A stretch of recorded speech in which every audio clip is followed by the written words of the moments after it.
Bismillahirrahmanirrahim. Percayakan malaikat atau beriman dengan malaikat. Sesungguhnya hendaklah kamu percaya, dan muka surat 76. Sesungguhnya hendaklah kamu percaya dan beriktikad adalah malaikat itu satu daripada makhluk-Allah, dijadikan daripada cahaya. Mereka itu tiada makan, tiada minum, bukan laki-laki dan bukan perempuan, tiada ibu dan bapa. Begitulah hamba-hamba Allah yang mulia, tiada sekali-kali mendahaka kepada Allah.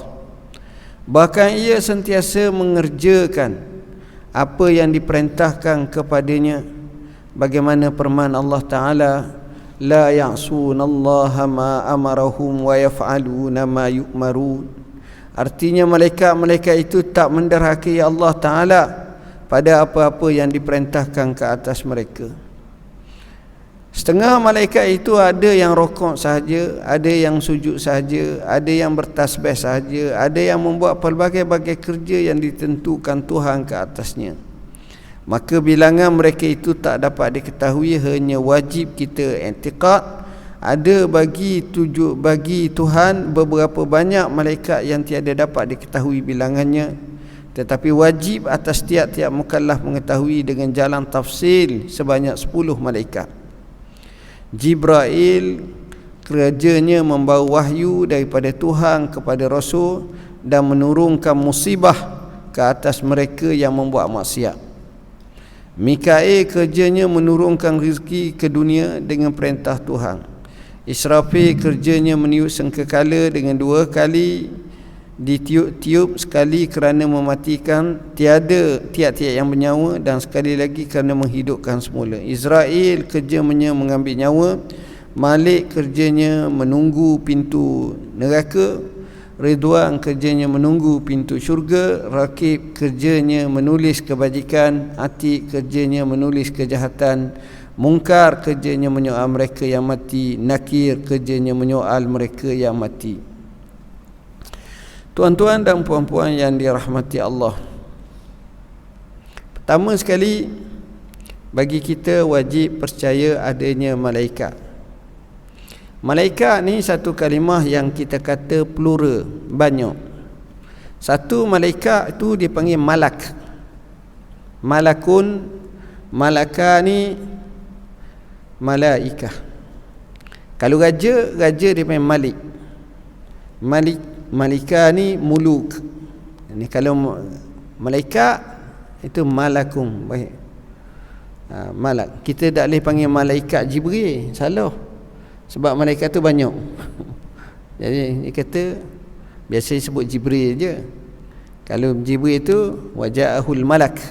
Seorang satu malaikat. Malaikat ini istimewanya, dia ni Allah ciptakan dia daripada cahaya. Allah ciptakan jin, syaitan daripada api.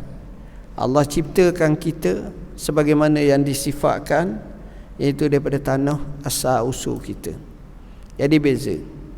Dan malaikat ini Allah tak cipta macam kita, laki dan perempuan, tak ada. Allah tak cipta dia bernafsu macam kita. Allah tak cipta dia ini untuk makan dan minum. Dia tak ada perlu makan, dia tak perlu minum. Bahkan kalau kita tengok, bila Nabi Ibrahim nak jamu, Nabi Ibrahim nak jamu 3 malaikat yang datang, yang merupakan dengan merupa manusia. Sebelum pergi ke kaum Lut, dia sembelih anak lembu, panggang anak lembu, letak datang beri makan kepada mereka ni dengan aromanya, dengan repahnya, dengan sedap makanan tu. Kawan ni tak telio pun. Fa'au jasami khifati, dia mula rasa takut dan dia kata, ala takulun, kau tak makan ke? Maka mereka jawab, kami ni utusan Tuhan. Fahamlah bahawa malaikat ni sifatnya tak makan. Malaikat ni sifatnya tak makan.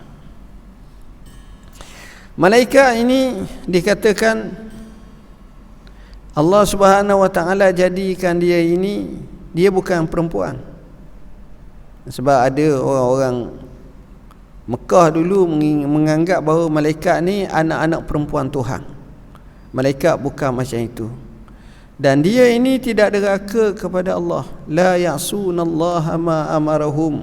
Dia tak deraka sekalipun. Wa yaf'aluna ma yu'marun, dan dia laksanakan apa yang diperintahkan. Itulah istimewanya malaikat ni. Dan malaikat ini ada tugasannya, ada yang sujud-sujud saja, ada yang rokok, ada yang bertasbih dan sebagainya. Semuanya menggambarkan taat kepada Allah Subhanahu wa taala. Dan malaikat ni jumlahnya amat-amat banyak. Bukan seorang, bukan sebilion, Allah saja yang tahu. Bayangkan kalau kita tengok duk heret ahli neraka seorang pun berapa puluh ribu para malaikat. Itu nak menggambarkan betapa hebatnya malaikat, ramainya malaikat. Dan inilah kekuasaan Allah. Antara malaikat ini yang dipanggil sebagai ketua malaikat. Ketua ni maknanya mereka ni yang besar. Malaikat